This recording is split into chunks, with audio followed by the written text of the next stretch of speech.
Então, boa tarde, já quase boa noite. Meu nome é Ana Carmen Santana, sou professora do curso de Pedagogia do campus de Arraias, aqui da UFT. Sou professora do curso Profor, né, Contemporaneidade, Docência e Comunicação Digital, e estamos aqui para, na tarde de hoje, fazer uma socialização sobre as atividades, sobre as produções dos nossos colegas professores de UFT, dentro do nosso eixo de trabalho, metodologias educativas inovadoras. Nesse eixo, nós trabalhamos 4 unidades temáticas. Nessas 4 unidades, nós trabalhamos abordagens pedagógicas contemporâneas, complexidade na contemporaneidade, interdisciplinaridade, conhecimento. Trabalhamos na segunda unidade práticas pedagógicas, situações de aprendizagem e engajamento, pensando ciclos formativos, desde o planejar, o acompanhamento e a avaliação.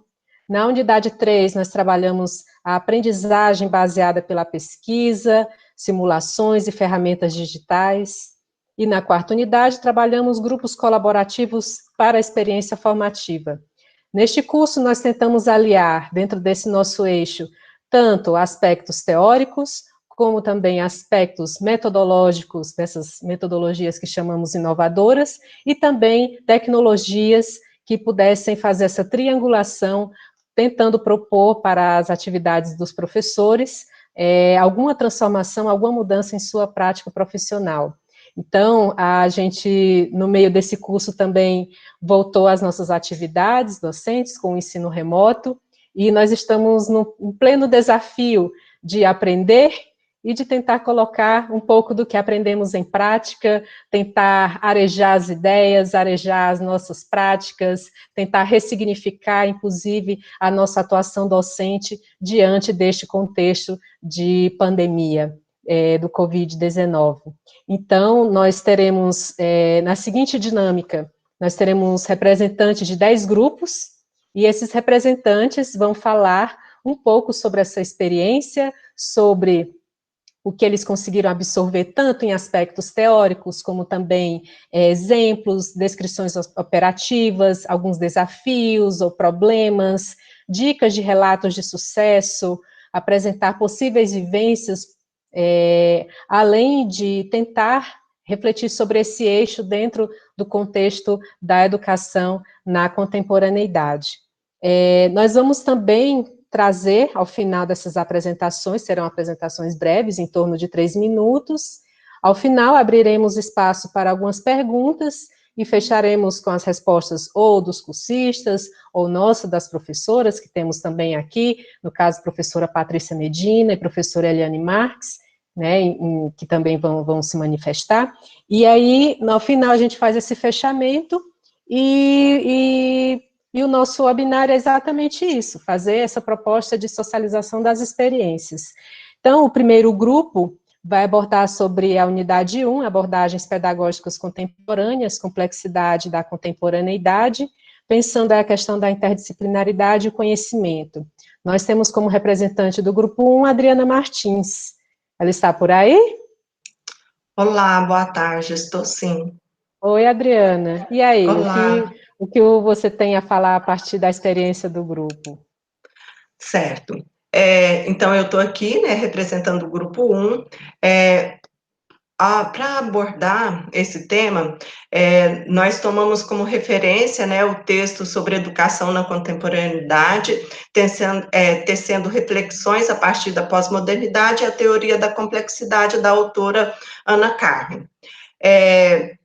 Esse texto, eles fez, né, movimentou os nossos pensamentos, né, para construir toda essa parte de pensar um pouquinho nessa contemporaneidade, nessa questão toda da pós-modernidade, e fez com que a gente também refletisse a partir né, do momento todo que a gente está vivendo e principalmente a respeito de todas essas tecnologias que agora a gente está tendo que reinventar. A gente vê que esse curso, né, muitos de nós que estamos aqui, a gente veio buscar por causa de toda essa questão do ensino, né, e toda essa complexidade que esse ensino está nesse momento.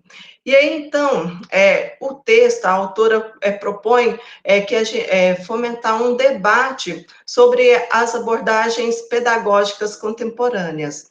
E aí inicia, então, com a pós-modernidade, né, a gente pensa um pouquinho nessa pós-modernidade, e para mim, assim, foi algo que me chamou muita atenção, porque eu sou da área de arte, e o texto, ele traz, para pensar nessa pós-modernidade, traz muitas apresentações a respeito da arte, né? Muitas ações ligadas à arte. E aí, uma das questões, inclusive numa atividade que foi feita, a primeira atividade, né, que foi proposto, eu destaquei que essa arte, se todos os colegas que estavam fazendo esse curso se conhecia a obra de Oiticica, né, o Parangolé, porque é algo assim que é algo bem novo, né, e bem pós-moderno, e se todos os cursistas já tinha ouvido falar ou já tinha apreciado essa obra. No decorrer, né, do texto, a gente, então, percebe também, só um minuto, no decorrer, então, outra parte que nos chama atenção as considerações a partir da arte, e aí eu destaco que um trecho onde põe o que percebe a partir dessas considerações sobre a arte, buscando uma perspectiva pós-moderna, é que não caberia mais explicação do mundo a partir de dualidades, né? Mas seria necessária outras formas de pensar a realidade e a utopia, num convite à parte de elaboração de prosas, né, e poesias. Então, assim, nós estamos em um momento que há um convite para a gente se ressignificar. E o curso, ele propõe a gente, enquanto professor, a ressignificar, e aí procurando, então, conhecer essas novas ferramentas, que algumas dessas ferramentas não eram por nós conhecidas, né? E então a gente vê que há uma necessidade da gente fazer essa ressignificação na nossa prática docente. E aborda ainda a teoria da complexidade, e a gente percebe também que a complexidade, a teoria da complexidade, ela trabalha muito com as incertezas, né? As incertezas pós-modernas. E aí, essa teoria, ela vai dar um suporte para nós, enquanto professores, né? Para lidar com todas essas situações. E ele compara ainda, a autora ainda compara, ela, né, ainda compara o exemplo do artista com o professor, né, que é o professor produtor, né, mediador de cultura, e que nesse momento a gente ainda é como se a gente fosse um curador, né, porque a gente busca numa nova formação, tá pegando todos os conhecimentos que temos e buscando mais conhecimentos para poder fazer a curadoria desses conhecimentos para os nossos alunos. E temos, então, aí uma outra parte que eu achei muito interessante, que eu destaco aqui, que fala também do ensino híbrido, né, e que acaba que a gente está nesse ensino híbrido, nessa postura que nós estamos nesse momento de fazer uma educação, né, onde a gente vai estar trabalhando um ensino voltado para diversas aprendizagens.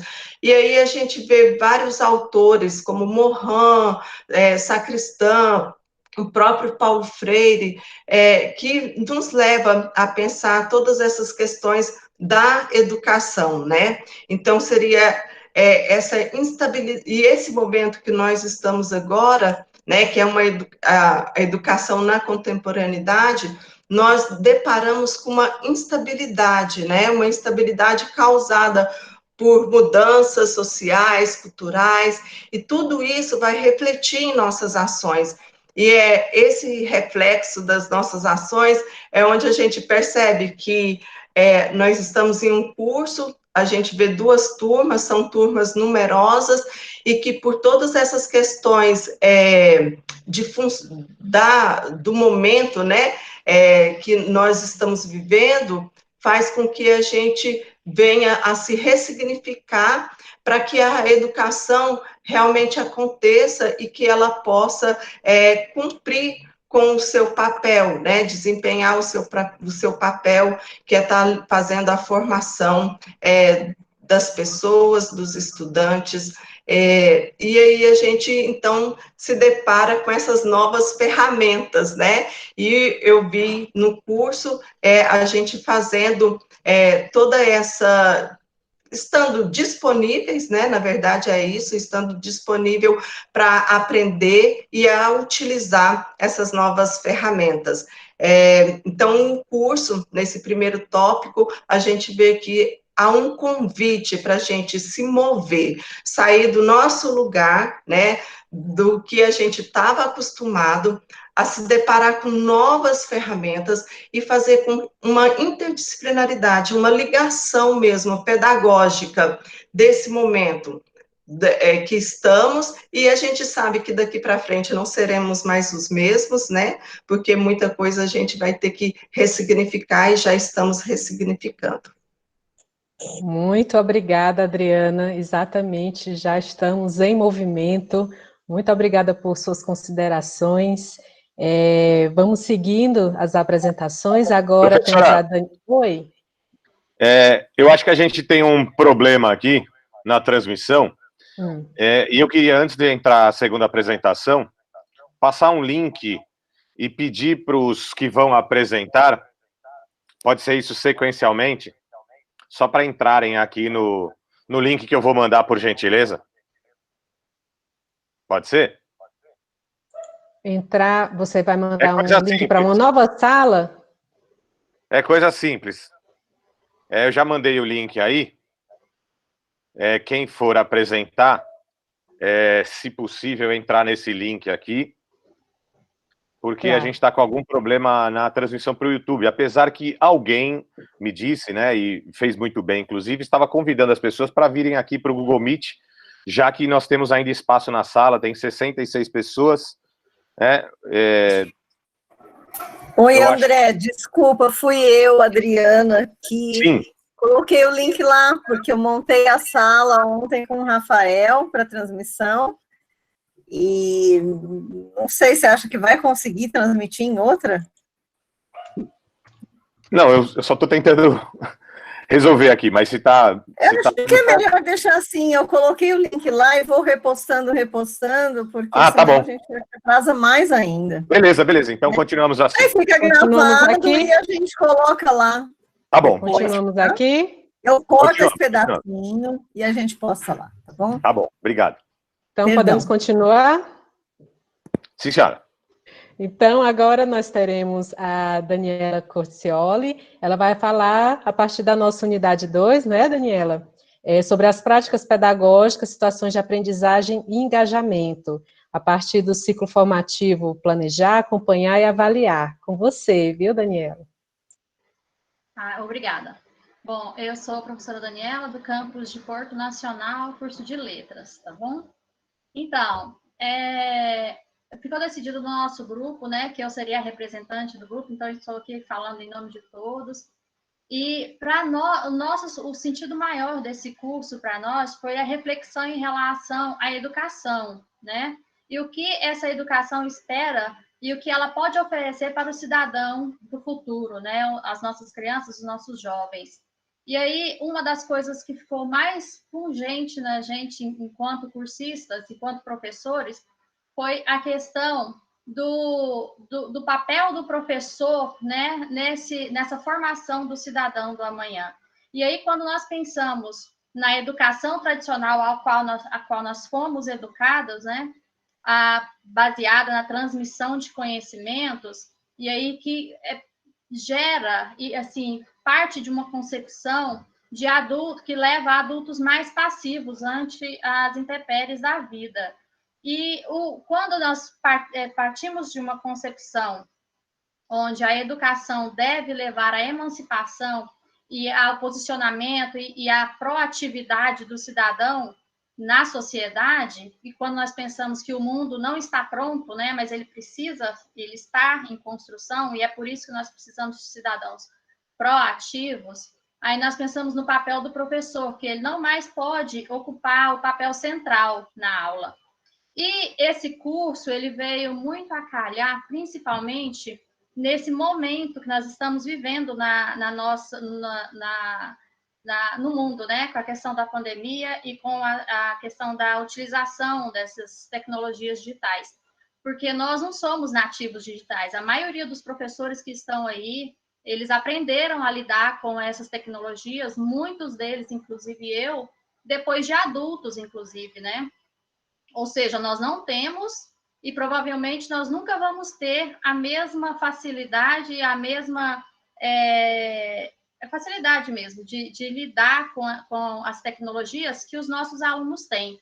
E isso nos forçou, né, a descer do salto. Então, nós fomos pegos por essa pandemia e fomos forçados. Hoje em dia, a visão que nós desenvolvemos a partir disso é essa questão, a não centralidade na posição do professor na sala de aula e essa questão de passar a bola, né, de o aluno também ser responsável, principalmente a questão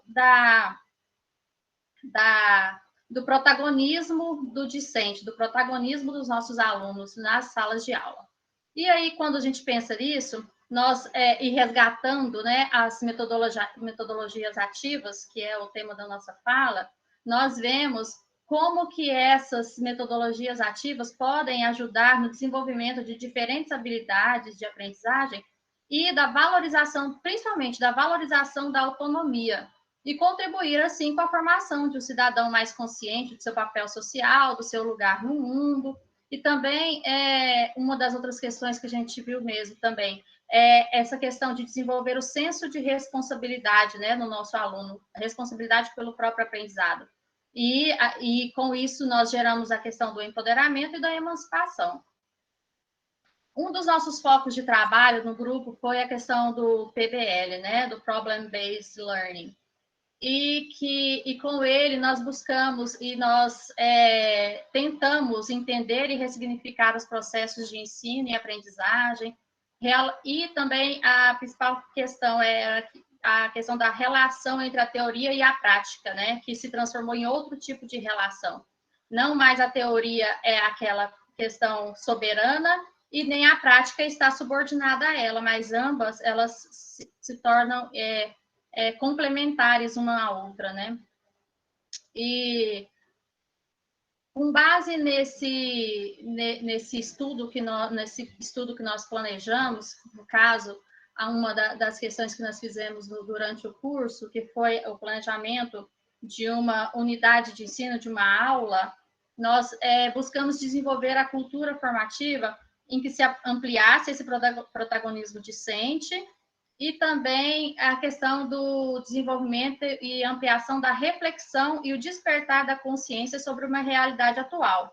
A prática da problematização do mundo presente também, né? E como interferir nele de forma ativa e de forma real mesmo, porque nós trabalhamos durante o curso com a questão do lixo aqui em Palmas. Então, nós pensamos em um planejamento de um projeto para ser desenvolvido ao longo do semestre, onde os alunos eles fariam um trabalho de conscientização da população local, dos seus vizinhos, de si mesmo, de suas famílias, além de um trabalho também de fazer um projeto mesmo, que seria proposto, inclusive, né, à Prefeitura de Palmas para tratamento do lixo.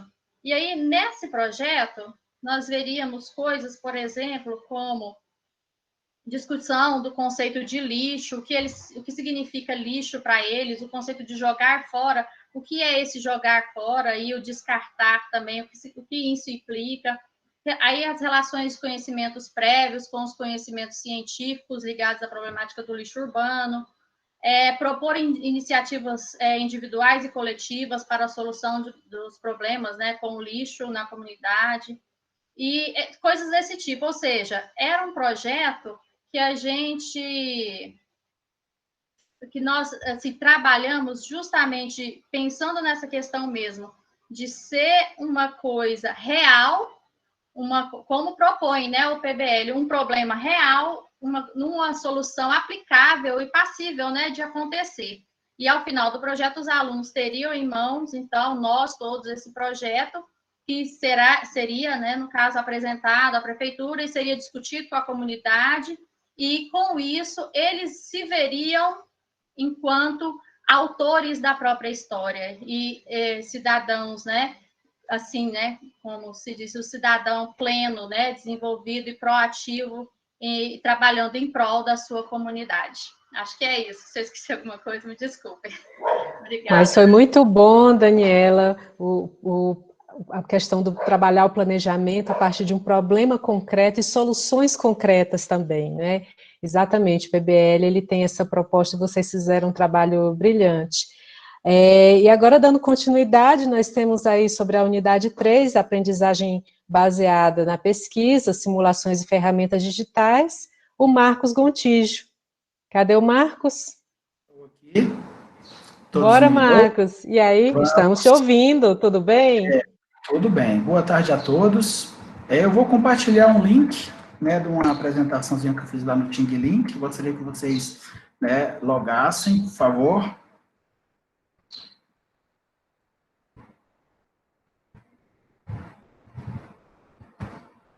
Estou entrando também, viu? Assim. Ensino pela pesquisa. Bem, todos logados? O ensino pela... Bem, antes eu vou me apresentar, né? Eu sou o professor Marcos Gontijo, sou do curso de Medicina de Araguaína. Nosso curso, ele está iniciando agora no 3º período, né? E ele é basicamente todo, né, por meio de metodologias ativas. Entendeu? Então, eu estou em casa nesse curso, né, aprendendo novas ferramentas e já aplicando. Bem, o ensino pela pesquisa, ele foi proposto inicialmente pelo professor Pedro Demo, conforme nós já discutimos aqui, né, e ele tem, esse ensino pela pesquisa, ele tem o poder de transformar o sujeito, né, em um ser capaz de criticar, opinar, sugerir e construir sua própria história, né, isso, né, e porque ambas, educação e pesquisa, né, valorizam o questionamento como ponto crucial no processo de reconstrutivo de todo ser humano. Então, ele, né, conseguiu visualizar essa abordagem extremamente eficiente que, se aplicada de forma adequada, tem muito sucesso, né. De acordo com ele, esse ensino, né, pela pesquisa, né, é fundamentado em 5 pontos, né. Primeiro, formular uma boa pergunta, conforme nós já discutimos. Então, é importante definir essa pergunta ou a situação problema, isso para que o aluno tenha vontade de conhecer mais. Então, esse é o ponto de partida.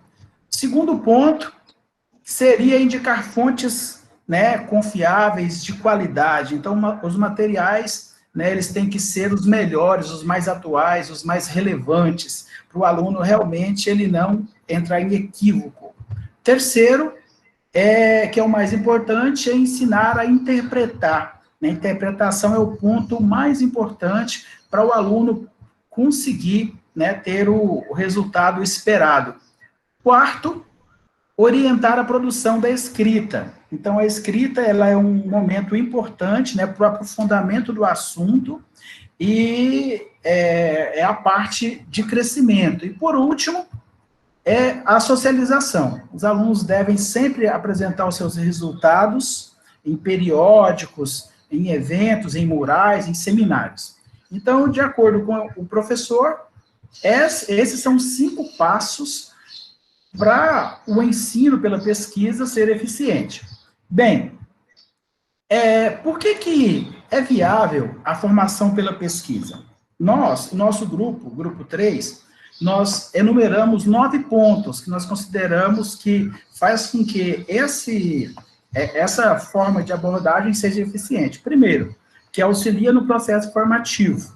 Segundo, provoca reflexão sobre a realidade do aluno.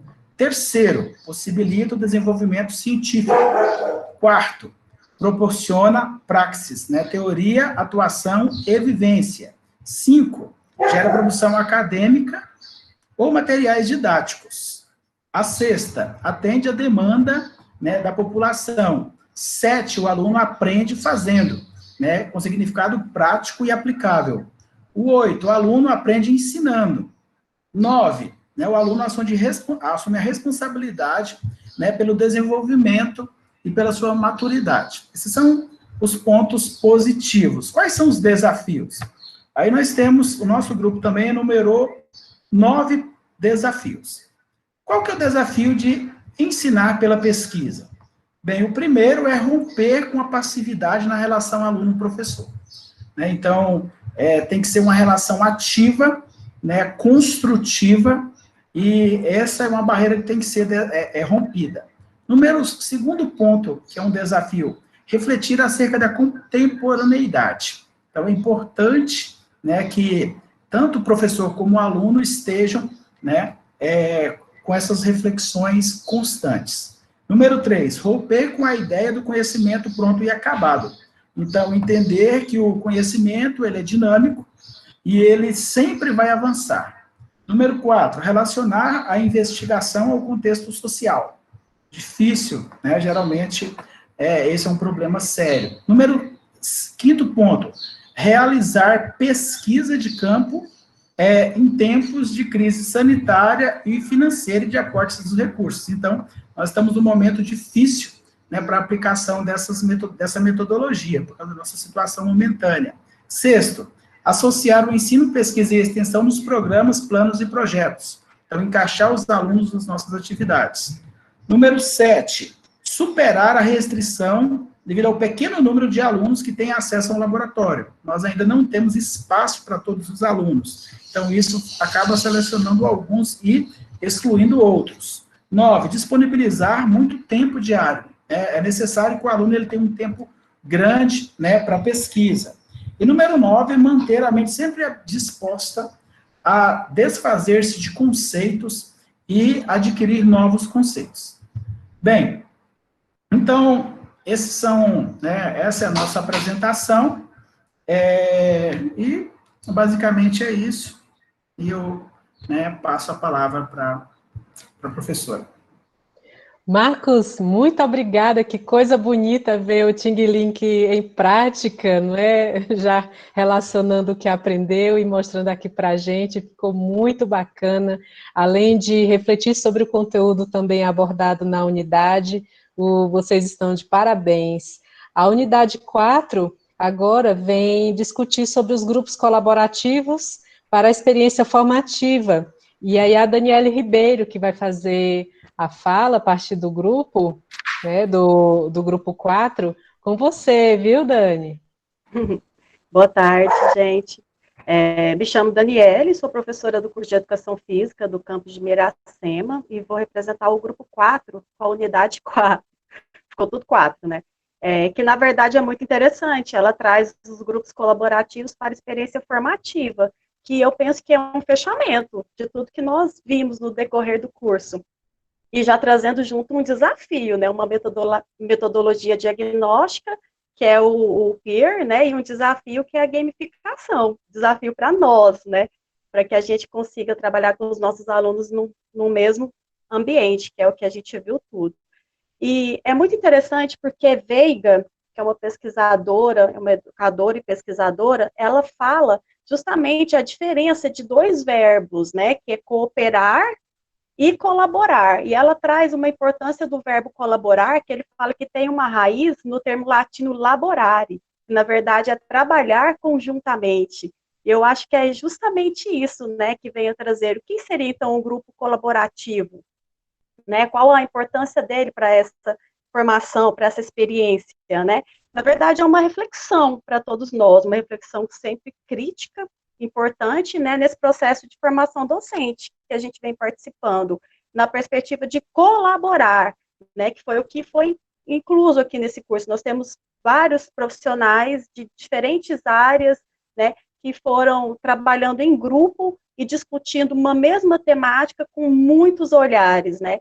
Isso é muito importante, porque é verificar, né, o nosso objetivo no contexto escolar de uma forma colaborativa, com referência na experiência dos professores, né, para superar uma educação, uma formação e uma ação educativa, né, antiga. Na verdade, essa agora é pautada nas teorias e práticas, né, de um conjunto de saberes profissionais.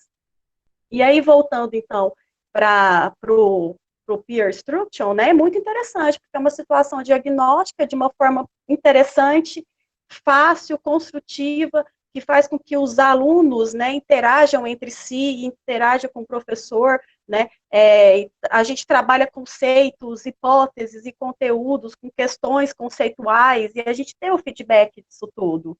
Aí, quando a gente parte para a gamificação, que já é, na verdade, uma proposta mais complexa um pouco, né, mas que eu falo que é um desafio para muitos, né, que na verdade é um uso de mecânicas e dinâmicas de jogos que não são jogos, mas na verdade a gente utiliza esse aprendizado, né, trabalhando com jogos interativos, motivando as ações, comportamentos, trazendo o aluno mesmo para esse ambiente novo, inovador, né, criativo, maravilhoso, que é da educação de uma forma divertida, interessante, estimula a competição saudável, possibilita a mediação, tem uma acessibilidade legal para esse público jovem, cada vez mais jovem, que está adentrando as universidades, né? E a gente estava até conversando, o Grupo 4, na reunião que antecedeu essa nossa apresentação, e a gente até falando, né, que aproxima-se muito da perspectiva de Gardner, né, que na verdade trabalha múltiplas inteligências dentro da sua aula, né, então a gente trabalha sempre com o potencial daquele aluno, o que eles gostam de fazer, e a aula fica muito atrativa, gostosa de ser trabalhada, e eu acho que a gente acaba atingindo o objetivo. E aí fecha essa experiência formativa justamente que os docentes consigam trabalhar, né? Eu acho que serve não só aqui para uma metodologia da universidade, mas para uma metodologia das escolas, né, de todos os âmbitos, porque faz com que os professores consigam repensar, né, a sua formação docente nessa perspectiva, né, tendo, na verdade, garantindo que todas as áreas se completem, né, para uma formação comum, que é o objetivo que todo mundo almeja. É isso. Nossa, Daniele, gostei muito da sua fala. Obrigada, Oi? passo a palavra para você, professora. Pronto, gostei muito da sua fala, inclusive aqui no nosso chat, o Francisco está exatamente falando também o que eu penso. Vocês tiveram a experiência de discutir sobre grupo no grupo, né? Pensar a própria questão do grupo colaborativo em um grupo colaborativo. Então, foi uma experiência transcendental, riquíssima, vocês estão de parabéns. Muito bom.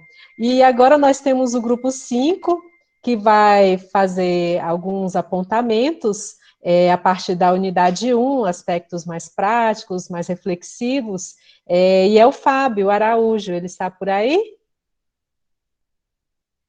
Oi, tudo bem? Oi, Fábio, com você a palavra. Então, nós fizemos uma apresentação, podcast, rapidinho, né? Eu espero que todos consigam... a gente tem o link na apresentação, se alguém quiser digitar, tá? Eu espero que todos consigam ouvir. Mas antes aqui, só fazer um comentário rápido sobre nossa experiência, né? É importante até, aproveitando a fala da Daniele, né? Então, somos um grupo heterogêneo de profissionais aqui, professores, com várias realidades, né? Várias ciências sendo ministradas, e eu penso que foi muito saudável misturar tudo isso, para a gente ver o que deu, e deu certo, Nosso grupo ficou bastante empolgado, todos nós estamos atarefados e sobrecarregados com o retorno das aulas, mas ainda assim estamos cumprindo nossas metas e missões. E o nosso grupo conseguiu construir esse podcast, cada um entrando no seu tempo, né, até trabalhando de madrugada, então foi interessante. Eu espero que hoje estamos no papel de aluno, e o que faz a gente ter um pouco de empatia, porque quando a gente voltar ao papel de professor, a gente tem que entender que o aluno passará pelas mesmas dificuldades. Então, é isso que a gente tem que ter em mente agora, nesse momento de ensino remoto. Eu penso que o ensino remoto não é pegar a projeção que a gente faz da nossa aula na parede e levar para o computador. A gente já vem discutindo, mas quem está assistindo agora e não experimentou nenhum tipo de capacitação ainda, é importante se capacitar para entender que o ensino remoto ou híbrido, né, com uso de tecnologias, digamos, aplicar as metodologias ativas do ensino presencial para metodologias participativas, né, no ensino remoto, ou seja, é necessária a participação e o empenho tanto do professor quanto do aluno. Então, vou passar aqui rapidinho nossa apresentação, tá, que resume um pouco nossa experiência com a ferramenta Mentimeter. Então, vamos lá. Um minutinho.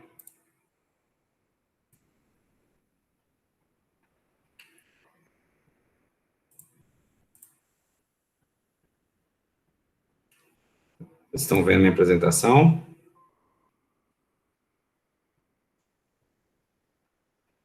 Estão vendo minha apresentação? Não. Ainda não, Fábio. Está compartilhando, não? Fábio. Está ainda compartilhando ou não? É. Carregou? Não, tá assim. Você Travou. está apresentando sua tela, mas Travou. é a tela geral. Você está projetando a tela aqui do Google Meet. Um minutinho, então. Peraí. Talvez é uma guia do Chrome ou do seu navegador. Isso aqui é o que a gente passa pelo aperreio. E agora? Agora sim. Ótimo. Rapidinho, então. Então, aqui nosso webinário é sobre o eixo de metodologias inovadoras. Esse é o logo do Mentimeter. E esses são os professores, né, que estão no grupo 5. E o Mentimeter, a gente usou esse aqui. Espero que estejam ouvindo.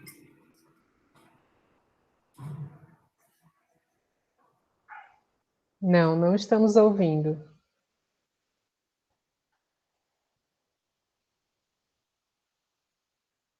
Nada? Nada, Fábio.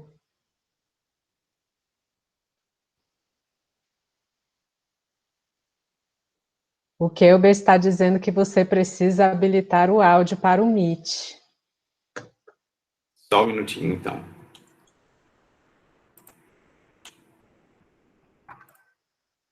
Habilitar o áudio no Meet, como assim? Fala aí, Kelber. Ana, eu uso um MacBook, a configuração é diferente. Ó, a Adriana já está dando ali a solução, na aba da apresentação. Adri, ajuda mais aí, guria. Ai, rapaz, vamos ver se é isso, não é? Professor, tem os 3 pontinhos ali embaixo, do lado de você estar apresentando. Bom, é que você já está apresentando, né? Vamos fazer assim, interrompe a apresentação, vamos começar novamente. Porque aí vai aparecer habilitar áudio. Calma, vamos lá, todo mundo calmo. Não adianta ficar nervoso, vou falar para os alunos. Vamos lá nos pontinhos. Está todo mundo aqui aprendendo. Apresentar agora, né? E aí você vai escolher, né, o que você quer apresentar, tudo bonitinho, se a tela, janela, e deve aparecer para ti, no canto esquerdo, habilitar áudio. Canto esquerdo de onde?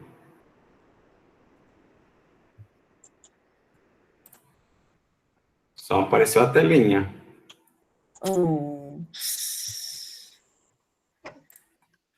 Porque para mim aparece sempre, eu nunca usei o Mentimeter com som, eu uso o YouTube, e é isso que aparece. Não ainda, não apresentações mesmo.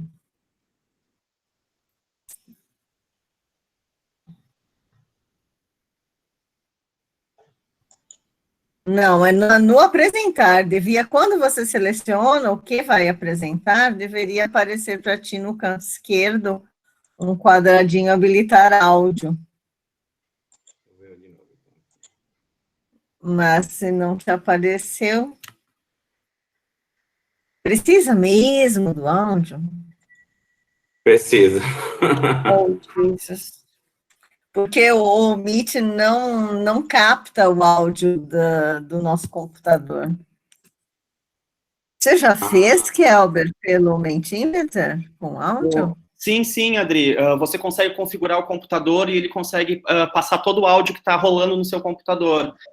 Pelo MacBook, a minha configuração é outra, né? Eu estou abrindo aqui um outro do Windows e tentando descobrir aqui. Alguém já fez isso, os nossos colegas aqui?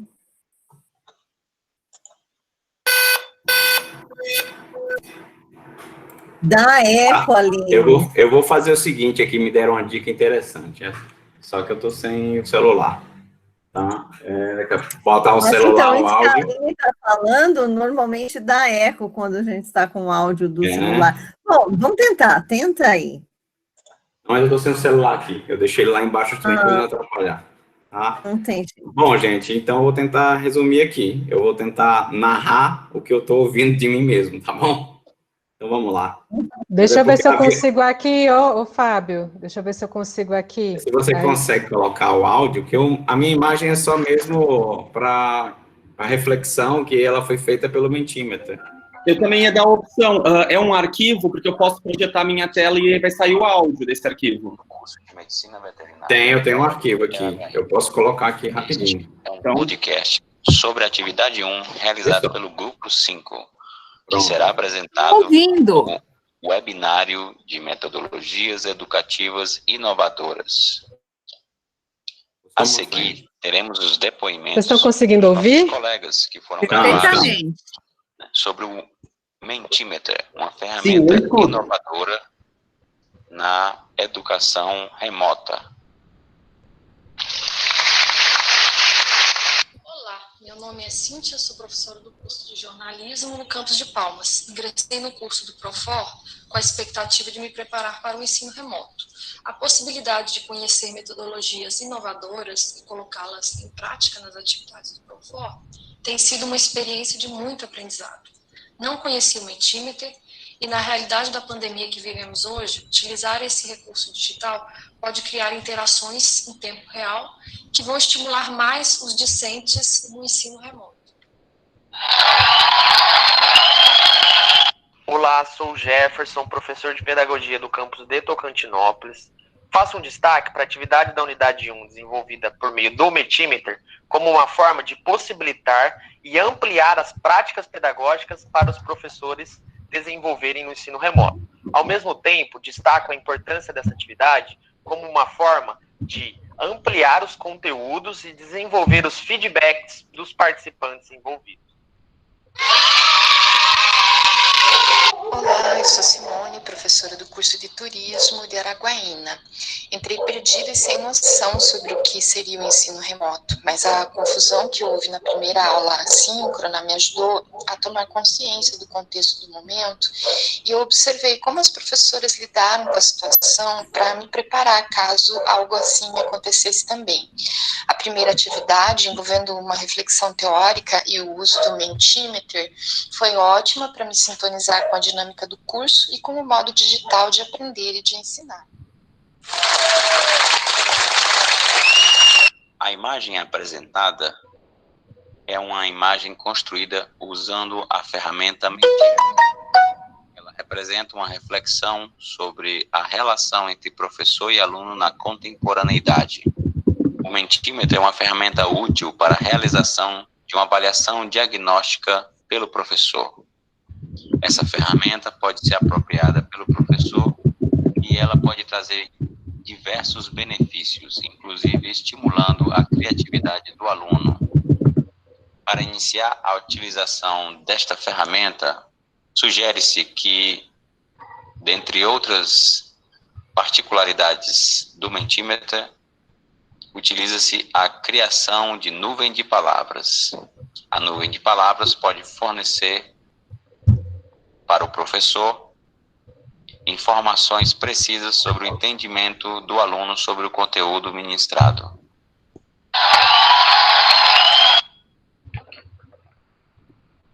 Pronto, Fábio. Pronto. Então, era rapidinho, a gente fez o podcast para que todos pudessem participar.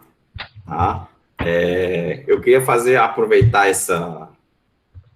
vamos dizer, esse problema que a gente teve, e fazer até rapidinho, eu vou finalizar, um testemunho, né? Alguns colegas, né, não estão fazendo capacitação, e outros desistiram do nosso Profor aqui, aparentemente. Uma conversa aqui no nosso grupo, que foi muito saudável, a gente vem se ajudando, é que muitos colegas estão com medo da tecnologia, medo de fazer feio, né, medo do aluno não gostar da aula dele, porque ele também está aprendendo nessa fase, e isso é importante você colocar, porque eu acho que a gente não pode ter medo e se travar e não insistir, persistir. Então, o professor, né, como docente, ele já foi aluno um dia, né, e o aluno tem que entender que o professor também está passando por um momento de transformação, vamos dizer assim. Então, é importante hoje, mais do que nunca, a gente se capacitar e não ficar esperando, digamos, a tempestade passar, né, da pandemia. Isso vai agregar valor à nossa formação docente. Então, eu penso que esses imprevistos que acontecem, né, é a primeira vez de muitos aqui, tanto dentro do Profor como fora, né, alguns colegas. Então, é importante nós não termos esse medo e experimentarmos. E é claro que, à medida que nós vamos utilizar essas ferramentas, a gente vai poder utilizá-las da melhor forma possível. Então, ter esse entendimento de que não sairá perfeito é importante para que possamos dar uma aula melhor, porque não é a mesma aula que a gente dava. Então, houve uma mudança, um ponto de transição aí entre o novo e o velho. Tá? Então, eu acho que é isso aí, e vamos passar para frente, que eu já tomei tempo demais.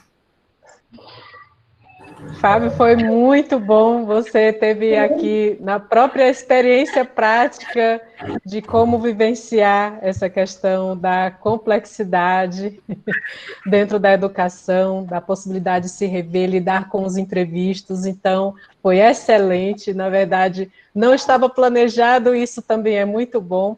Fico muito feliz pela oportunidade de ter vivenciado esse momento aqui e, rapidamente, de forma colaborativa, termos encontrado também uma solução para um problema concreto. Então, foi tudo muito bom. Muito obrigada pela oportunidade e pela ótima apresentação do Grupo 5. Agora nós temos... Oi? Ana Carmen. Diga. Eu queria fazer um parênteses aí, é possível? Sim, Vanessa, brevemente, que nós temos que passar para o grupo 6. O carro, depois, o carro que eu fiz, inclusive eu testei com meus alunos e foi muito bom. Eu queria passar por essa experiência aí com vocês. Pode ser? Tá ótimo. Eu apresento agora, eu estou aqui prontinho para mandar o link. Pode ser agora? Para a gente fechar? Nós vamos seguir a sequência, Vandeci. Agora nós temos a apresentação do grupo 6 com o Fred.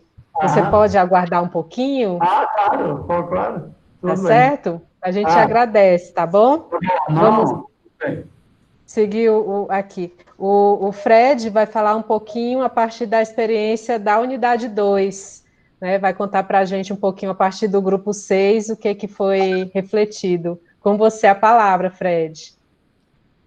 Obrigado, Ana. Boa tarde, colegas. A gente, no grupo 6, a gente se reuniu para discutir, a primeira coisa, o que a gente apresentaria, né? Porque vocês criaram um leque para a gente de possibilidades e a primeira coisa era filtrar desse leque quais seriam os passos que a gente seguiria. E aí eu tenho uma imagem aqui para apresentar, para a gente discutir o que nós colocamos. Eu vou projetar aqui rapidinho.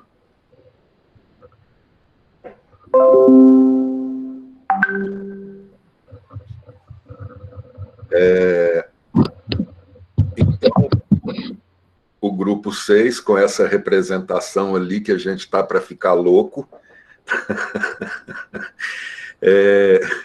contando... É um riso solidário, viu, Fred? Não estou rindo de você, estou rindo junto. Eu acho que é um retrato de todos nós nesse momento, né? Então, o nosso desafio para esse webinário era apresentar, a partir da unidade 2, né, que é a prática pedagógica e o ciclo formativo, apresentar exemplos, descrição operativa, desafios, problemas, dicas, relatos de sucesso, vivências, produções, e ficamos naquele impasse. O que disso a gente vai selecionar? Então, pensando nessas práticas pedagógicas e nesse ciclo formativo, a gente tentou fazer um apanhado geral de tudo que a gente discutiu e não focar em uma ferramenta, em um método apenas. E, com isso, a gente acabou discutindo muito em função do design thinking, que é uma forma de pensar. Ela foi desenvolvida no Vale do Silício, né, por professores da Universidade de Stanford, e ela acabou sendo utilizada em outros momentos, em outras estruturas, inclusive na educação. E pensando a partir do design thinking, a gente percebeu que é muito o processo que a gente vem desenvolvendo aqui, no Profor, e nesse momento que a gente está vivenciando de retomada das aulas. Por quê? Essa forma de pensar, essa forma específica de pensar que o design thinking propõe, ela alia sensibilidade, método e tecnologia. E a gente começa com essa ideia do engajamento, que é ponto fundamental da prática pedagógica. Como que a gente consegue o engajamento? Com criatividade, curiosidade e imaginação. Veja, criatividade, curiosidade e imaginação, sensibilidade, método, tecnologia. O que é a aprendizagem? Engajamento, construção e consolidação. Princípios das metodologias ativas. Protagonismo, colaboração e ação-reflexão. Então, a gente está sempre trabalhando em cima de tríades que passam quase sempre pelo mesmo caminho. E aí, se a gente pensa nessas práticas pedagógicas como um processo criativo, né, esse processo criativo ele exige que a gente tenha uma visão aberta, uma visão ampla, transdisciplinar. Então, o nosso conhecimento ele está para além de um único objeto, né? Essa visão interdisciplinar, transdisciplinar, ela gera em nós uma possibilidade empreendedora diferente do foco específico em um único conteúdo, e aí sim a gente consegue esse desenvolvimento de competência.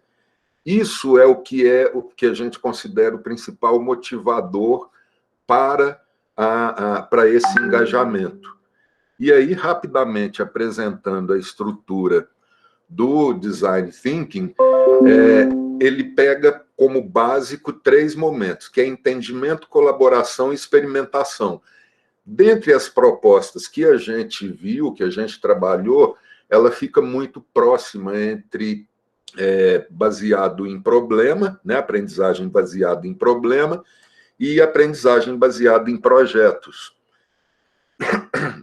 Fica muito próximo dessas duas aí. Por quê?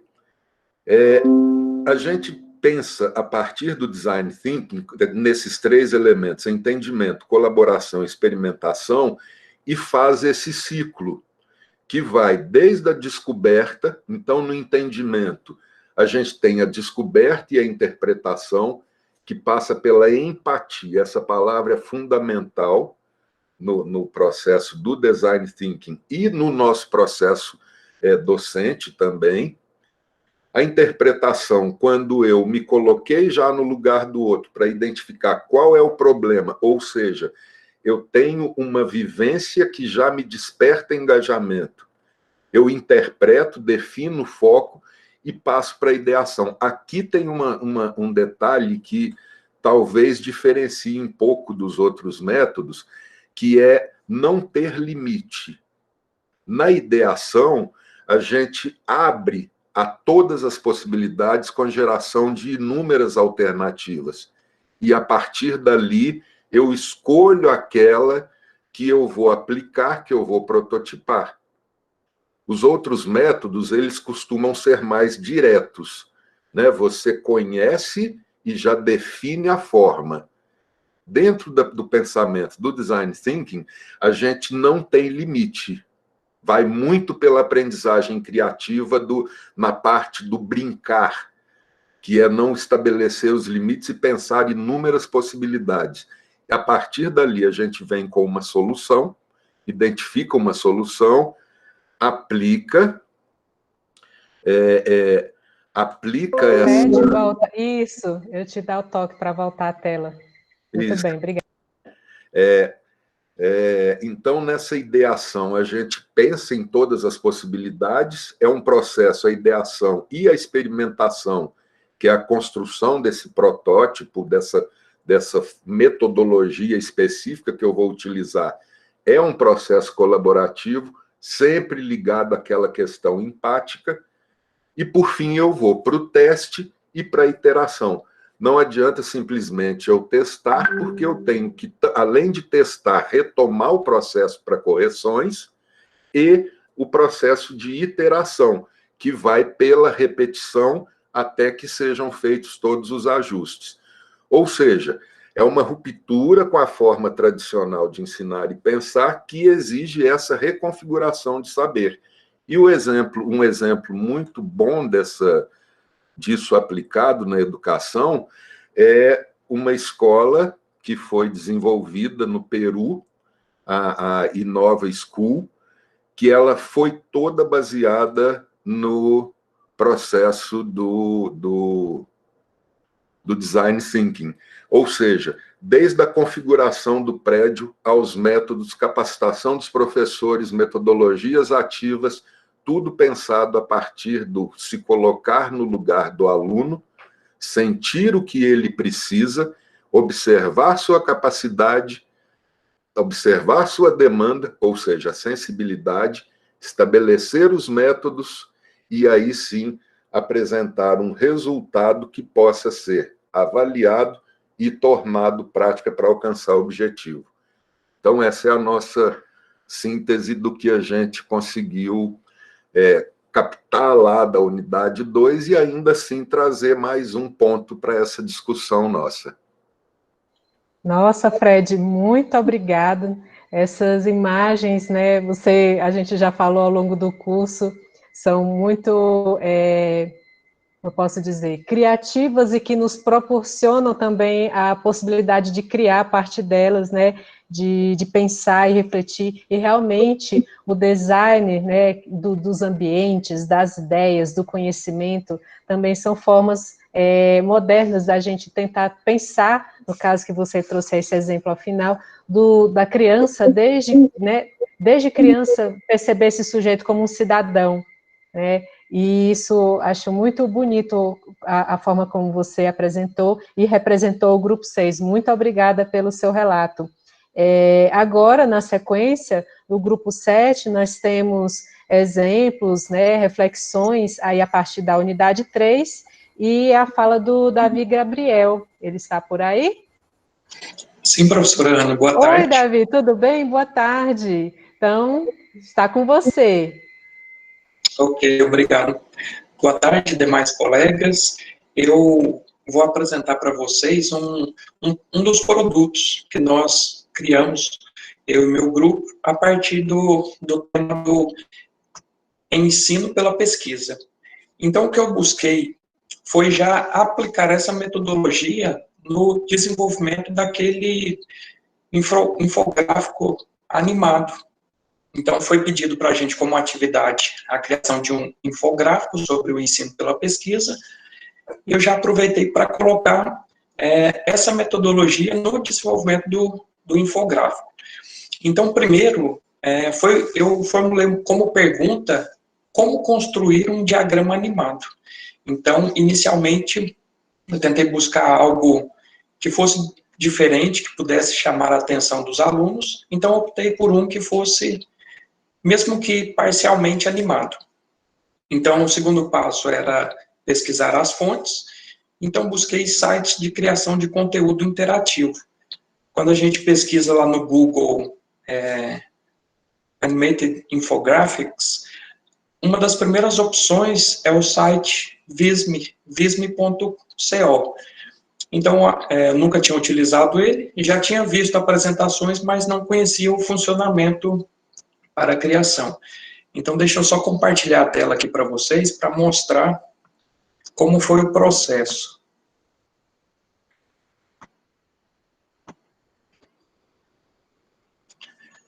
Se alguém não conseguir ver, por favor, ative o microfone e me avise. Estamos vendo, mas está pequenininho.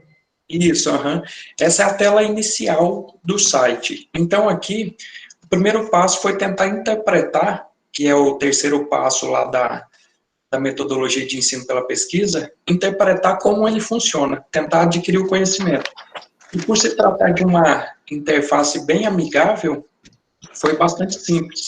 Então, aqui eu tenho já um projeto, que é o que eu vou apresentar para vocês, e aqui na barra lateral temos algumas opções, inclusive a de criar novos projetos. Então, aqui eu estou utilizando a versão gratuita, que ela possui algumas limitações, mas é bem razoável. Então, esse aqui é o que eu quero apresentar para vocês, foi o que nós construímos. Ele está carregando aqui.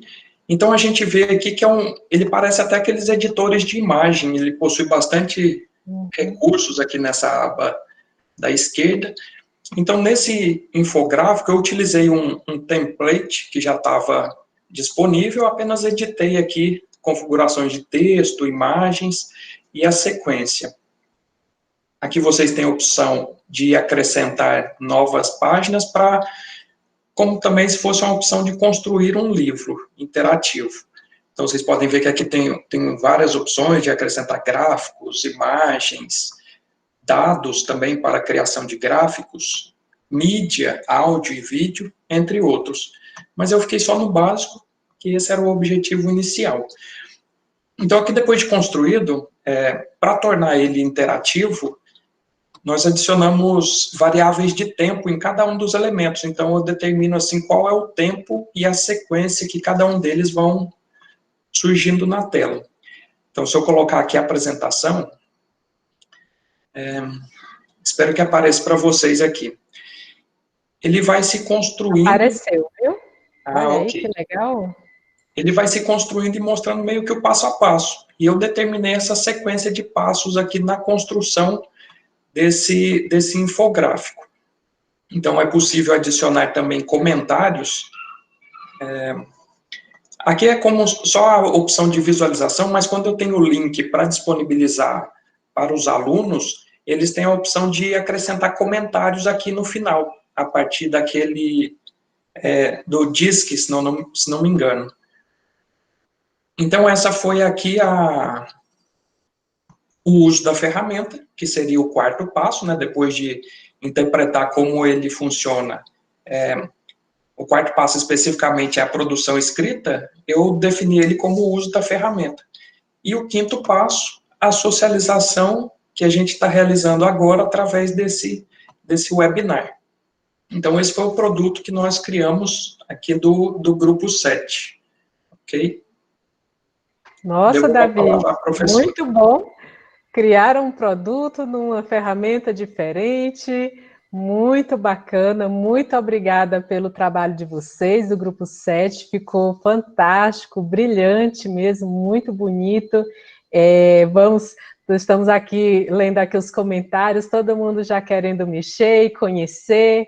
Muito bom, muito obrigada, viu, Davi e Grupo 7 pela proposta. Vamos aprender bastante a mexer, tá certo? Bem legal, muito bom. E aí, exatamente, né, Patrícia, com a sua exposição, fechou assim, ficou muito bom. E aí o Grupo 8 vai fazer alguma explanação a partir da unidade 4. Oi? Isso. E aí, isso, é a Sônia e a Ana Patrícia. É uma dobradinha. É o Grupo 8, né? É o Grupo 8, a Juliana. É você, Juliana. Desculpa, eu já estava passando para o 9, desculpinha. Mas é você mesma. Com você a palavra, tá? O nosso grupo quis trazer um objeto prático. Então, a gente criou uma atividade que vai ser implantada. Na semana que vem, numa turma de primeiro período do curso de Ciência da Computação. A gente tentou colocar elementos colaborativos e a atividade foi, assim, inspirada no Peer Instruction. E colocamos elementos também de gamificação. Eu vou explicar aqui a atividade, vou compartilhar aqui.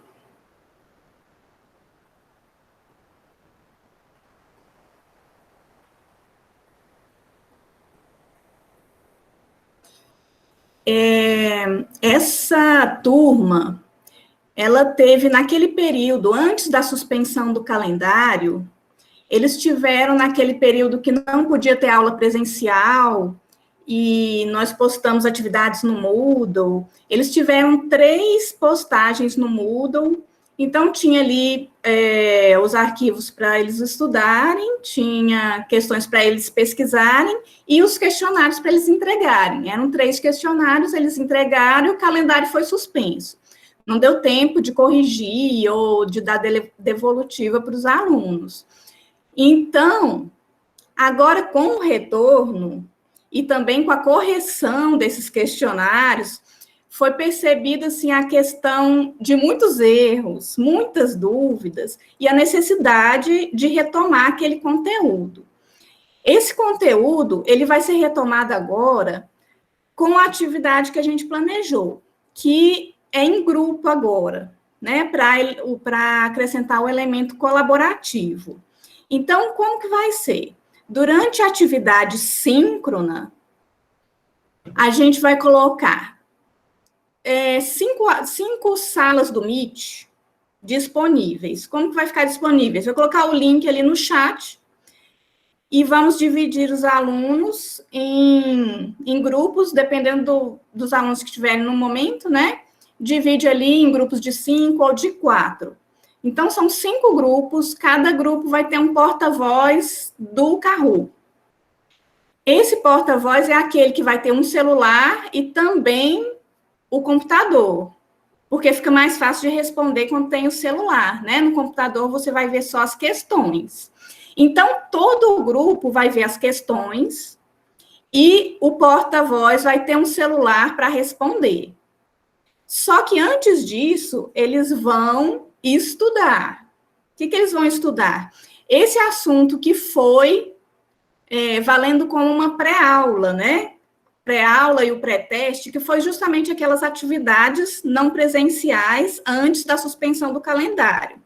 Então, eles vão ter agora um resumo daqueles questionários, com as questões com erros mais frequentes ou erros mais graves, e os assuntos estão ali, eles vão discutir entre si durante 15 minutos, e terminando esses 15 minutos, se inicia o Kahoot. E aí eles vão competir em time. Então, são 5 salas, são 5 turmas, e eles vão competir respondendo questões que têm a ver com o conteúdo que acabou de ser estudado. Então, essas questões eles vão respondendo e verificando, né, se está certo ou se está errado. Entre uma questão e outra, o professor tem que anotar aquelas questões que ficaram muitos erros. Dá para ver quantos acertaram, quantos erraram, né? Entre uma questão e outra do Kahoot. Então, dá para anotar ali quais as questões que precisam de reforço. Então, durante a competição, o professor vai anotando aquelas questões que vão precisar de reforço e os alunos vão jogando as próximas questões juntos, né? Naquele sistema do Kahoot que jogam todos juntos. Terminando o jogo, tem o pódio, aquela história toda, né? Terminando o jogo, a gente dá aquela explanada final, o professor dá a explanada final com as questões que ficaram pendentes, né, que precisam de um reforço. E aí finaliza essa questão da revisão desse conteúdo. E é isso. E é isso, Juliana? É muito! Que legal! Vocês pensaram todo um processo. Não é só isso, não. Semana que vem, muito bom. Ficou muito legal. Estou aqui sem fôlego. Como foi bacana essa sua proposta, a proposta de vocês do Grupo 8. Muito bom, estão de parabéns. Bem legal mesmo. Nossa, eu estou assim, sem palavras. Mas agora, aproveitando que vou ficar sem palavras, eu vou passar a bola para o Grupo 9. Para a Sônia e para a Ana Patrícia. Que coisa boa, gente. A Sônia e a Ana Patrícia, elas ficaram no grupo 9 e o grupo 10 também. Eles escolheram a unidade que quisesse, né? Escolheram a abordagem, o tema que quisesse, então ficaram à vontade. Então, para a gente vai ser surpresa o que é que elas escolheram do grupo 9 e do grupo 10. Com vocês, viu, Sônia e Ana Patrícia?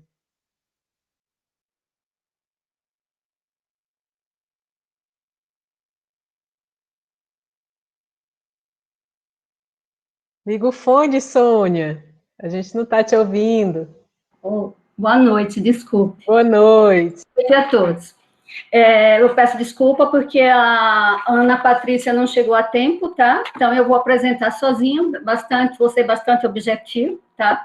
Tenho as minhas limitações, que eu até gostei quando o colega, o Fábio André, eu até anotei aqui o nome dele, que a gente não pode desistir, e eu tive para desistir, porque essas ferramentas realmente, para mim, tem sido um desafio, mas estou gostando bastante, o grupo heterogêneo, e isso tem nos ajudado bastante, né? Tem nos ajudado bastante, e eu tenho aprendido também muito com vocês todos, tá?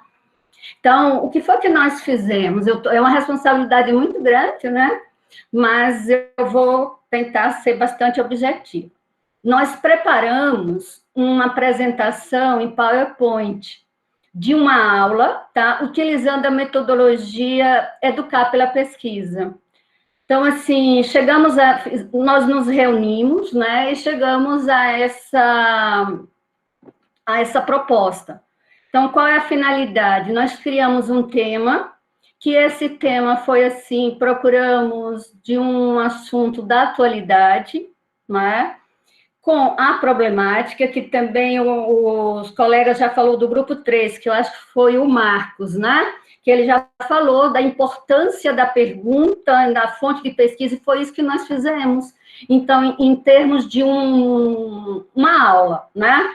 Com a temática, a problemática e as fontes de pesquisas, né? Já direcionando para aquelas fontes da temática mesmo, não somente de jurisprudência, de artigos, mas também sobre a temática, quem são os órgãos que regulamentam, porque nós trabalhamos com a questão, nessa parte de critérios a serem observados quando de uma apreciação de contas de governo, aproveitando o momento eleitoral, né? Então, nós aproveitamos e utilizamos no âmbito do Tribunal de Contas do Estado do Tocantins, né? Porque isso aí é um problema sério, pode causar o quê? Até uma inexigibilidade.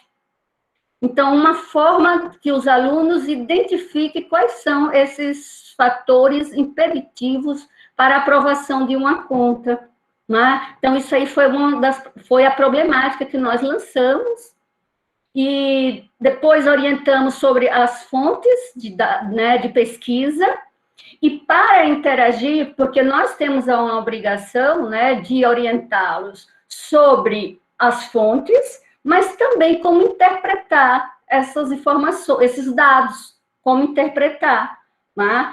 Então, nós usamos também para a interação dos alunos o Telegram e o WhatsApp, né? E, ao final, para responder, para a gente testar sobre a nossa aula, né, nós utilizamos o Minter. Para quê? Para a gente lançar um questionário para os acadêmicos, para ver se tudo aquilo que foi explicado em sala de aula sobre a pesquisa, né, se eles tinham captado em relação àquela problemática. Inclusive, nós colocamos quais são os fatores impeditivos mais relevantes. Claro que nós não íamos esgotar.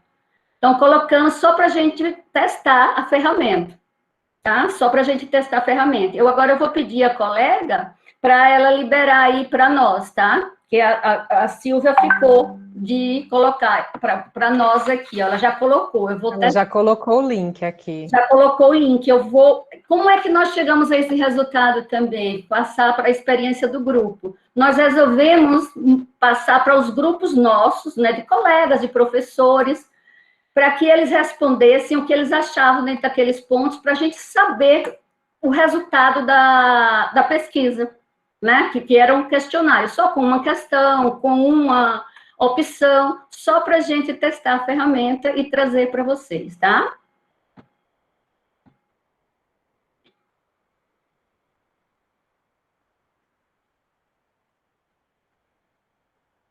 Então, tá aí. Quais os fatores de impedimento de aprovação das contas com maior incidência nos principais municípios tocantinenses? Então, esses municípios também nós delimitamos o ano, né? Tudo já delimitado para que eles tenham uma informação com mais precisão. Então, vocês observem aí que o mais relevante aqui entre os impedimentos para aprovação de uma conta foi o excesso do limite de gastos com pessoal, que é um assunto que está aí na mídia, né? Então, vocês já têm até conhecimento, porque que todos os estados, a maioria dos estados, União, tudo comprometido com a folha de pessoal. Então, era isso que nós queríamos mostrar, né? Então, aqui, ó, não aplicação dos valores mínimos na saúde, ficou em segunda colocação. Em relação à aplicação mínima na educação e déficit orçamentário, houve um empate, e o déficit financeiro foi o menor. Mas isso aí, gente, é tudo hipoteticamente, tá certo? Então, isso aqui foi para mostrar o resultado que nós utilizamos o Mentimeter, né, como ferramenta. Agora, eu confesso, eu tenho muita limitação, sofri bastante, mas não desisti, inclusive, e coloquei para fazer a apresentação, que o nosso grupo também demorou um pouquinho, mas houve uma participação de todos ajudaram, né, e discutimos bastante e aprendemos muito, com vocês todos e com o próprio grupo, tá? Eu agradeço, eu espero que eu tenha passado, né, o que o nosso grupo discutiu, e muito obrigada. Ô, Sônia, que coisa boa, principalmente de não ter desistido e de continuar persistindo, de você estar aqui apresentando realmente como exemplo de superação. Muito obrigada por apresentar para a gente também a possibilidade do uso do ThingLink, né? Então, do Mentimeter, aliás, como ferramenta importante também que a gente trabalhou ao longo do curso. Então, fico muito feliz por você socializar conosco também esse seu processo de aprendizagem e persistência. Então, muito obrigada pela apresentação do grupo 9. Eu que agradeço.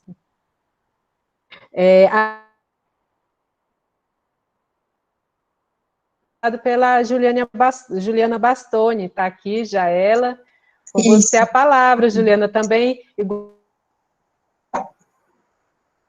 Oi, cortou um pouco o seu áudio para mim. Oi, cortou um pouco, eu vi, ficou todo mundo Travado. Então, igual o grupo 9, você também, o grupo 10, ficou aí com a livre escolha. Então, para a gente vai ser um elemento surpresa. O que é que vocês escolheram para falar, para abordar? Com você a palavra, Juliana. Tá, joia, obrigada. Nós escolhemos a partir da unidade 1, que tratou, né, de abordagens pedagógicas contemporâneas, falou também da complexidade, da contemporaneidade e interdisciplinaridade nesse contexto. Na verdade, a gente trouxe um exemplo, né, de uma metodologia que está sendo aplicada também na área da saúde. Trago, então, um exemplo aqui da área da saúde. Atualmente, também, na saúde, nós temos necessidades cada vez mais complexas, né, de saúde, e, consequentemente, por conta disso, nós temos a valorização do trabalho interdisciplinar e interprofissional. E assim, eu gostaria de exemplificar falando um pouquinho dessa educação interprofissional na área da saúde. Daqui a pouquinho eu vou fazer o link com essas metodologias que a gente aprendeu nesse módulo. Podemos dizer que a educação interprofissional em saúde, ela nasceu há mais de meio século no mundo. Ela vem sendo discutida, na verdade, né? E no Brasil, vem ganhando força nos últimos anos. Para citar para vocês, quem não conhece, desde 2016, né, o Ministério da Saúde começou a financiar alguns projetos voltados para a interprofissionalidade em saúde, e o Tocantins, inclusive, ele desenvolve um projeto de interprofissionalidade em saúde, que, inclusive, quem toca, né, é a Universidade Federal do Tocantins, a Unitins, em parceria com a Prefeitura de Miracema, do Tocantins. E aí, o que isso tem a ver, né, com o nosso curso? Eu queria trazer e apresentar, de repente, para quem não conhece, que esse tipo de trabalho, né, interprofissional em saúde, ele trabalha com a abordagem de ensino-aprendizagem mais construtivista, né, e, portanto, nessa abordagem de ensino, o aluno, ele tem um papel ativo nesse processo, né, de ensino-aprendizagem. E o trabalho acontece sempre, né, a todo momento, por meio de grupos colaborativos, com o uso de ferramentas também, que nós vimos aqui no curso, né, ferramentas tecnológicas que podem ser usadas nesse processo. Então, principalmente agora, durante a pandemia, a gente tem usado o Google Meet para se reunir, e nós trabalhamos o tempo inteiro por meio de ferramentas colaborativas, né, o Google Drive para os textos colaborativos, trabalhamos também com o próprio Moodle, né, tem a ferramenta Wiki, que também permite a escrita de textos colaborativos. Enfim, a gente tem usado também agora, associado ao Meet, né, o Meet abriu a funcionalidade do Jamboard, integrado também, então é outra ferramenta que a gente tem conseguido utilizar. Enfim, basicamente é isso, eu queria apresentar, né, um pouquinho desse ensino interprofissional e as ferramentas tecnológicas que a gente tem usado, e esse papel mais ativo, mais participativo do aluno durante esse processo de ensino-aprendizagem, e é um tipo de ensino também, um ensino interprofissional, que a gente trabalha o tempo inteiro com a educação formativa mesmo, processual do aluno. E assim, o sonho desse projeto é que, de fato, a gente consiga trazer essas ideias, né, que estão sendo discutidas no mundo, com o estímulo da Organização Mundial de Saúde, no Brasil, do Ministério, que a gente consiga integrar essas mudanças no currículo mesmo, né, porque a gente já tem uma indicação das diretrizes curriculares, né, ela já foi atualizada da medicina, e as outras do nosso curso, por exemplo, enfermagem, os outros cursos da saúde estão sendo atualizados, e há essa diretriz, né, para que nós trabalhemos o ensino interprofissional e dessa forma, né, com metodologias ativas e com trabalho colaborativo mesmo. Bom, é isso, eu acho que assim, é um ensino que também a gente trabalha bastante com a aprendizagem, né, baseada pela pesquisa, ela se aplica também, acho que em diversos contextos, aqui não é diferente. E é isso, assim, na verdade, o que nós quisemos, né, exemplificar um pouco, né, essa particularidade, trazer esse exemplo e mostrar que dá para integrar tudo isso, né, que a gente viu, conversou aqui no curso, nesse tipo de ensino. É isso. Juliana, muito obrigada, porque você trouxe a partir, né, do seu olhar, da sua experiência, mas também relatos colaborativos aí, a partir do Grupo 10, realmente como o curso pode dinamizar todo esse movimento aí que já vem sendo criado e do qual você participa. Então, a gente também fica muito feliz pelo seu relato, de ver, né, a partir da perspectiva teórica, que foi lá no comecinho do nosso trabalho, de como isso realmente se coloca em prática, como isso é vivenciado. Então, muito obrigada aí pela sua participação. E, gente, conseguimos aí, né, concluir a apresentação dos 10 grupos, tivemos as apresentações, eu vou dizer para vocês que estou muito feliz, muito grata pelas colaborações, pelos processos que vocês conseguiram desenvolver também nos grupos. Então, eu fico... no momento, eu vou me reservar um pouquinho, porque fui comentando aos poucos e também comentando aqui no chat. Vou passar um pouquinho a bola para a Patrícia e para a Eliane, tá certo? Acho que não é mais momento, não é, Ana, para falar aula, não é para se dizer alguma coisa com relação à aula. Eu gostaria somente de socializar a minha emoção. E vou socializar um sentimento que tive durante as apresentações de todos vocês. Foi a surpresa do tipo de leitura que fizeram da proposta metodológica para esse webinário. Eu não esperava que seria tão diversa, e então estou emocionada por este aspecto. Muito, muito obrigada por vocês terem oportunizado esse momento de culminância tão diverso, tão rico e tão profissional.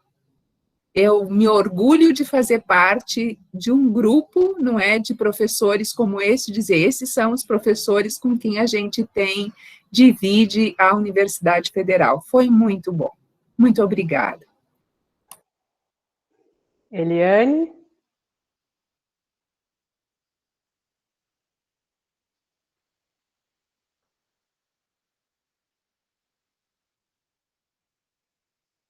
Eliane?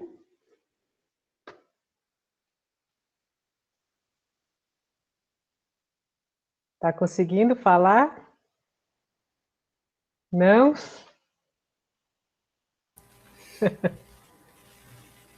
A Eliane estava com problema na internet dela, né? Ficou sim. Estava só com a internet móvel, não sei se ela conseguiu retornar. Ela está só aparecendo aqui para mim, mas não está conseguindo falar. Então, eu vou só fazer uma breve retrospectiva, enquanto, de repente, se ela consegue ativar aí o áudio. Consegue, Eliane?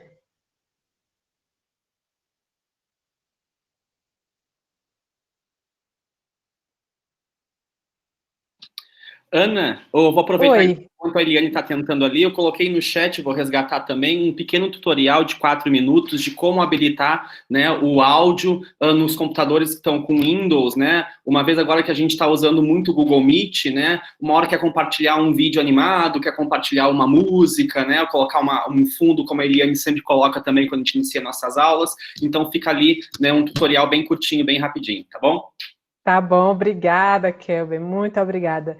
Então, dizer para vocês, a gente teve aqui nas apresentações, foi falado sobre o nosso papel, né, de professor na curadoria, buscando ressignificar práticas, falando sobre o protagonismo discente, a necessidade de contextualizar e ampliar, né, a atuação discente.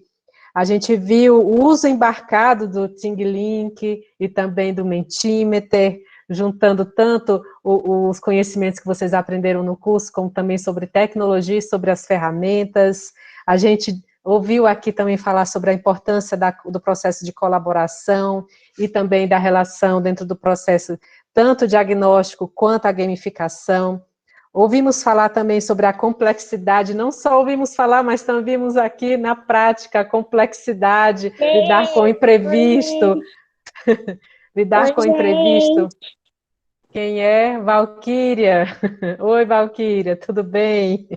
A gente viu também falar sobre a possibilidade de entender o estudante como cidadão desde sua tenridade. A gente viu aqui o Visme, uma ferramenta muito bonita, muito dinâmica, e que fez a gente entender aquele fluxo da pesquisa do demo de forma fluida, muito bonito, né? Realmente a sociedade líquida e a pesquisa líquida ali dentro daquela imagem, ficou belíssimo. O processo robusto lá no grupo, representado pela Juliana Leitão. A gente viu também exemplos de persistência a partir da fala da Sônia, e da necessidade de destacar dentro desses processos o aluno e o seu papel ativo, a educação como um processo formativo desses sujeitos, e de toda essa dinâmica que a gente vem vivendo aí de transformações. Então, gente, a proposta do nosso webinário foi essa, da gente tentar fazer aqui essa culminância, essa sistematização e socialização das informações, dos conhecimentos, né, construídos, produzidos por vocês até então. Oh, que coisa boa! Fala aí, que depois eu só fecho. Olha, tinha que ser comigo, né? Olha, para vocês que têm dificuldade, sintam-se bastante aliviados. Tentei assim, mas enfim, a minha quadra, quando chove, a internet não fica legal, embora já tenha, enfim, mas deu certo. Eu também só queria manifestar a minha alegria. Nossa, o meu peito, assim, não tá cabendo, sabe? O meu coração tá pulsando. Acho que a minha energia tá tão alta que eu tô contaminando aqui as tecnologias. Gente, eu tô, assim, muito feliz com cada apresentação. Eu transbordava de alegria, tá? E eu quero ver se a minha internet colabora. Eu queria só socializar. Eu peguei uma frase aqui fui pegando as frases de vocês do chat, coloquei aqui vai dar certo. Coloquei aqui, só mais um minuto de vocês. Coloquei aqui num PowerPoint. Eu queria concluir com essa frase, que eu achei ela fantástica, mas todas as outras também, tá? Mas eu queria concluir com essa frase, se é que a minha situação aqui vai ficar legal. Mas, enfim, parece que não. Eu quero só manifestar a minha alegria, dizer do tanto da ênfase que vocês deram, da importância dos grupos colaborativos. Como vocês falaram essa palavra nos depoimentos de vocês, como isso foi importante, tá? Então, eu acho que essa é a frase. Só tenho uma certeza, mesmo no ensino presencial, minhas aulas não serão as mesmas. Essas ferramentas e experiências farão parte do cotidiano, aprendendo uma coisa de cada vez. Essa frase é da Adriana Stephanie Carvalho, tá? Então, eu acho que essa frase aqui eu uso para resumir, né, o quanto esse momento que nós estamos vivendo foi importante, tá? E dizer da minha alegria e do meu prazer de ter conhecido todos vocês, tá bom? E agora minha tela aqui. Apresentou. A gente chegou a ver, te ouvir, Eliane. A gente chegou a ver a tela, apareceu o PowerPoint para a gente.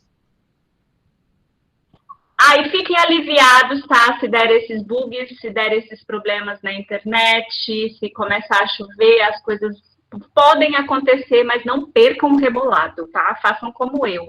Passa por cima, pede ajuda, ó, porque me ajudou foi o Kelber, depois a Ana, depois a outra Ana, e eu fui mandando aqui e o trem deu certo. O importante é a gente não fazer sozinho, tá? A gente não vai conseguir sozinho. Peçam ajuda aos colegas e principalmente aos alunos. Vamos trabalhar a intergeracionalidade. Um grande beijo! Gente, estou muito feliz. Nossa tarde foi maravilhosa, todos os nossos encontros foram muito alegres, os nossos momentos foram sempre momentos de crescimento, de produção, né, de intensidade, momentos que a gente ficava meio agoniado, meio avexado, mas também muito feliz em conseguir fazer as coisas, se não foi na hora, foi depois, o importante foi não desistir. Então, estou muito feliz também por estar com vocês, por fazer parte deste grupo, né? Estarmos juntos. Não é porque nosso eixo está acabando que a gente vai deixar de lado vocês, a gente vai continuar por lá, tá certo? Quem não conseguiu fazer alguma atividade, continua lá, não desiste, a gente vai ficar dando os feedback para vocês. Qualquer coisa, cutuca a gente, manda notícia, dá um hello para a gente, que a gente, na medida do possível, tenta continuar com vocês nesses processos, nessas descobertas, nessas aventuras, e tentando sempre aprender juntos. Essa é a grande lição, né, até esse momento do nosso curso. Então, fiquem todos bem, não desistam aí, vão ter ainda mais 2 eixos pela frente, tá bom? Eliane, se você puder colocar aqui novamente, por gentileza, o link para a avaliação do nosso eixo, para que os cursistas possam fazer, nossos colegas. Gente, muito obrigado por tudo.